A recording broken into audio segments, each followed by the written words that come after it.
Comment ले लेते हैं बाकी साथियों से भी।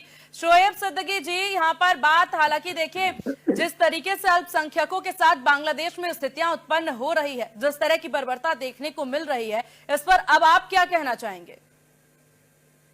देखिए सीमा जी, जिस वक्त माहौल चल रहा है बांग्लादेश में, मैं नहीं, हिंदुस्तान का एक एक मुसलमान उसके खिलाफ है, क्योंकि वहां पे मेरा हिंदू भाई जिस तरह उन पर जुल्म हो रहे हैं, कभी ये भारत का हिस्सा हुआ करता था। सन 47 की जंग के बाद पाकिस्तान अलग हुआ, फिर 1975 में बांग्लादेश बना, तो वहाँ जो हिंदू भाई है वो मेरा बड़ा भाई है, उस पर जो जुल्म हो रहा है बिल्कुल गलत हो रहा है। और मैं एक बात जरूर कहना चाहूंगा, अभी अजीत सर ने बहुत अच्छी बात कही। देखिए हकीकत है, बांग्लादेश भी कहीं ना कहीं इसमें जबरदस्त दोषी है। आप देखिए अभी जब वहां पे झगड़े शुरू हुए थे चंद महीने पहले, तो वहां की प्रधानमंत्री किसी तरह भाग के हिंदुस्तान आई और हमारे प्रधानमंत्री मोदी जी ने गंगा जमनी की और मोहब्बत की मिसाल पेश की और उनको पूरी पूरी सिक्योरिटी दी कि किसी तरह की दिक्कतें ना हो।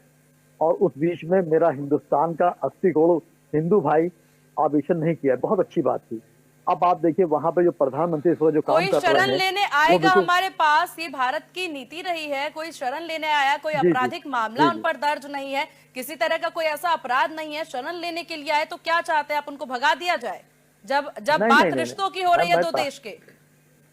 वही मैं अपने मुल्क की तारीफ ही कर रहा हूँ, क्योंकि मैं इस मुल्क में पैदा हुआ, मुझे इस मुल्क में दफन होना है। मैं अपने मुल्क की बता रहा हूँ। कुछ लोग, जितने लोग मुल्क के प्रधानमंत्री हमारे योगी जी पे इल्जाम लगाते हैं, तो ऐसा नहीं है। दो बातें नहीं होनी, सीधी बात होनी चाहिए। आप देखिए बांग्लादेश के प्रधानमंत्री बिजनेस में कोई तब्दीली नहीं करना चाह रहे हैं, क्योंकि वो मुल्क मिटने भी कगार पर है, तो सोच रहे बिजनेस चलता रहा, जिससे मेरा मामला चलता रहा।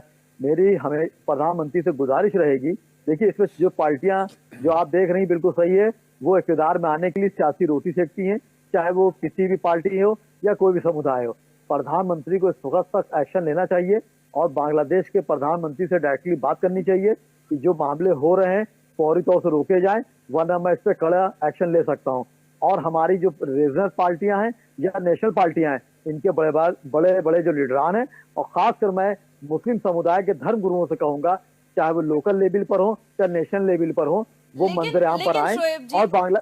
ठीक है, बस एक सवाल आपसे उसके बाद बाकी मेहमानों के पास जाएंगे, फिर आपके पास आएंगे कि बाकी सारे मामलों पर जरूर देखा जाता है कि मुस्लिम स्कॉलर हो या फिर जो भी यहाँ पर महत्वपूर्ण चेहरे हैं, वो अक्सर बोलते नजर आ रहे हैं। संभल की बात हो गई या फिर अन्य कोई भी मुद्दा होता है, इस पर बोलते नजर आ रहे हैं। लेकिन बांग्लादेश में जो स्थिति नजर आ रही है, और ये सिर्फ हिंदुओं के साथ बर्बरता नहीं कह सकते, इसे इंसानियत के साथ बर्बरता कह सकते हैं, उस पर क्यों नहीं बोलते आप लोग? बहुत समय से हम इंतजार कर रहे हैं हालांकि ऐसे बयान चलाने की। वो जी, आप बिल्कुल सीमा जी आप कह रही हैं। देखिए सीमा जी, मैंने इसीलिए बात पहले भी कही कि मेरे जो रहनुमा है, दुनियावी है, दीनी रहनुमा हो, चाहे लोकल स्टेट पर हो चाहे नेशनल पे हो, इन आलिमों को मंजर आम पे आना चाहिए और आने के बाद बांग्लादेश में जो हिंदू भाई जुल्म हो रहा है उसका एहतजाज करना चाहिए। ऐसा नहीं कि अगर यहाँ पे जुल्म हो तो भी करें, वहां पर भी आपको एहतजाज करना चाहिए। जिस तरह की डिबेट पर आप ये बात कह रही हैं, किसी को कहने मौका ना मिले और उनको मंजर आम पर आके इसका एहतजाज करना चाहिए। और प्रधानमंत्री को लेटर लेना चाहिए कि आप फौरी तौर से बांग्लादेश पर सख्त कार्रवाई करें। जिससे देखिए होता क्या, बड़े बड़े लीडरान जो होते हैं, चाहे वो दुनियावी हो चाहे दीनी हो, ये लोग जो पल्ला झाड़ते हैं या गोशा नशी हो जाते हैं, तो उसमें आम मुसलमान हो या आम हिंदू हो या किसी भी कास्ट का हो, उसको जो बहुत परेशानी सामना करना पड़ता है। आपने बिल्कुल सही बात कही।